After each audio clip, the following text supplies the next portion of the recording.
มันสองห้าแต่ตอนสมัยนี่คือชื่อรูปแต่ขยมมันเวอร์จมูกในชาติจีที่กาเฟ่มันสมัยเนี่ยขยมกับบ้านคนในเลิฟเฟซบุ๊กของได้ไอ้ថ្ងៃនេះខ្ញុំនឹងបង្ហាញពីរបៀបធ្វើដល់បងប្អូនអរគ្នាដល់បងប្អូនគ្រាន់តែយក prompt ពីខ្ញុំទៅ generate នៅលើ chat GPT គឺជាការស្រេចបងប្អូននឹងទទួលបានរូបដែលដូចជារូបរបស់ខ្ញុំចឹងគឺជារូបដែលមានឈ្មោះជាអក្សរ post 3D ហើយមើលទៅគឺជូតស្អាតមែនទេដូច្នេះហើយដើម្បីកុំឲ្យខាត់ពេលវេលាយូរដើម្បីចង់ដឹងថារបៀបធ្វើយ៉ាងណានោះតោះទៅតាមបានទស្សនាជាមួយខ្ញុំទាំងអស់គ្នាជាដំបូងបងប្អូនចូលមកកាន់ទូរស័ព្ទដៃបន្ទាប់មកទៀតបងប្អូនចូលទៅកាន់ app របស់ Facebook បន្ទាប់មកបងប្អូនចូលទៅក្នុង profile Facebook របស់ខ្ញុំអញ្ចឹងណាហើយបងប្អូនអស់ឡើងទៅលើបន្តិចដើម្បីទៅស្វែងរកផុសរបស់ខ្ញុំដែលដាក់ចំណងជើងថាមិនសង្ហាតែតនសម័យហើយក្នុងនោះគឺមានរូបដែលខ្ញុំបានផុសជាឈ្មោះបែប 3D អញ្ចឹងជាឈ្មោះឲ្យបងប្អូនក៏អាចធ្វើ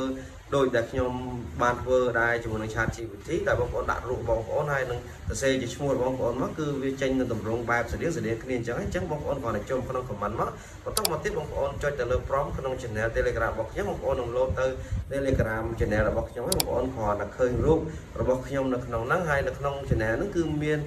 prompt រូបជាច្រើនទៀតដែលបងប្អូនអាចយកទៅធ្វើក៏បានដែរជាពិសេសគឺរូបដែលយើងអាចធ្វើនៅមុខប្រាសាទព្រះអង្គរវត្តហើយក្នុងនេះគឺខ្ញុំបង្ហាញពីរបៀបដែលយើងធ្វើជារូប 3D ជាឈ្មោះអញ្ចឹងណាបងប្អូនគ្រាន់តែចុចឲ្យជាប់ពីលើ prompt របស់ខ្ញុំបាន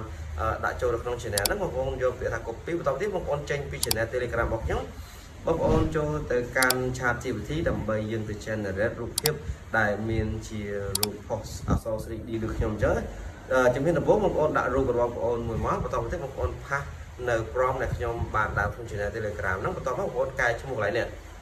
អញ្ចឹងឈ្មោះរបស់បងប្អូនបែបហ្នឹងបងប្អូនគ្រាន់តែកែមកហើយវានឹង generate ចេញជារូបបែបនេះគឺតម្រង់ស្អាតខ្លាំងមែនទែនហើយរូបមួយនេះក៏កំពុងតែល្បីខ្លាំងនៅលើ social media អញ្ចឹងបងប្អូនអាចសាកតាមវិធីនេះបានបើសិនជាបងប្អូនចង់ធ្វើការ